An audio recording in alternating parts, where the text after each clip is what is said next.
امروز میخوام یه تکنیک جالب و تاثیرگذار رو با شما در میون بذارم. این تکنیک اسمش ترفند دروغ هستش و من خودم بارها ازش استفاده کردم و دیدم که نتایج شگفت‌انگیزی به همراه داشته. حالا میخوام این روش رو به شما یاد بدم تا شما هم از اون بهره مند بشید. قبل از شروع فراموش نکنید که این کانال رو سابسکرایب کنید تا از تکنیک‌های جدیدی که قراره بهتون بگم عقب نمونید. آخر ویدیو هم یک دعای جادویی میخونیم که به بالا رفتن فرکانس و انرژی شما خیلی کمک میکنه. پس تا آخر این ویدیو همراه هم باشید. این تکنیک به قدری مؤثر بوده که به من معجزاتی رو در زندگیم نشون داده. خیلی وقتها وقتی احساس ناامیدی میکردم از همین ترفند استفاده کردم و نتایج واقعا شگفت انگیز بودن. خیلی ساده است، فقط کافیه به خودت دروغ بگی که خوشبختی، بگی که سالمی، بگی که ثروتمندی. بله، درست شنیدید. این یک ترفند ساده است که در ابتدا شاید عجیب به نظر بیاد، ولی وقتی این کار رو مدام تکرار کنید می‌بینید که به واقعیت تبدیل میشه. مثلا بگید من خوشبختم، من سلامتم، من ثروتمندم، من شغل عالی دارم و باور کنید که این جملات وقتی به طور مداوم تکرار بشن به واقعیت تبدیل میشن.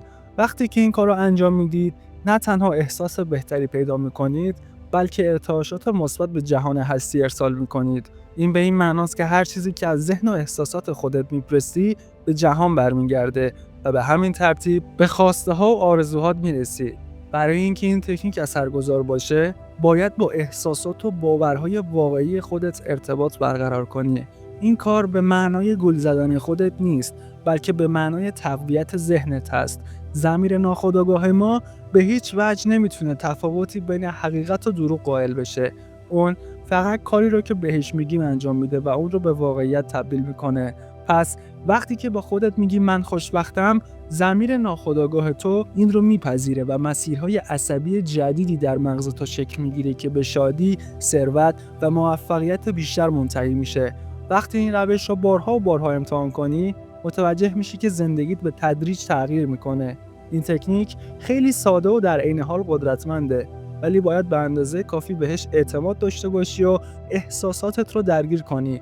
وقتی احساسات و انرژی های مثبت در شما فعال بشه، اون وقت میتونی به خواسته ها و آرزوهایی که همیشه در ذهن داشتی نزدیکتر بشی. در واقع این تکنیک فقط یک بازی با کلمات نیست، بلکه یک فرایند ذهنی عمیقه که به شما کمک میکنه از ظرفیت‌های ناخودآگاه خودتون استفاده کنید. مطمئنم که بعد از استفاده از این روش تغییرات شگفت‌انگیزی رو در زندگیتون تجربه میکنید. برای اینکه سریعتر به نتیجه برسید، میتونی خواسته‌های کوچیک رو امتحان کنی و ببینی که چطور در دنیای واقعی به واقعیت تبدیل میشن.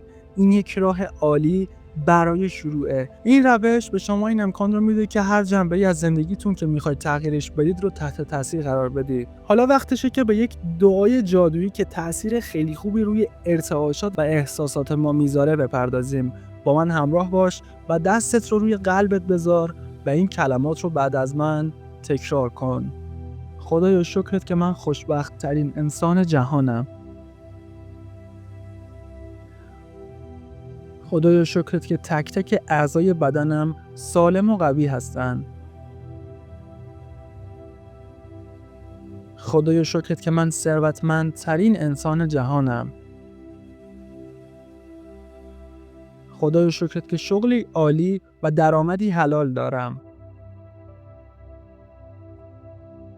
خدایا شکرت که پول و ثروت همه جا به دنبال من هستش. خدایا شکرت که خانواده‌ای سالم، شاد و پر از عشق دارم. خدایا شکرت که به هر آنچه که میخواهم میرسم.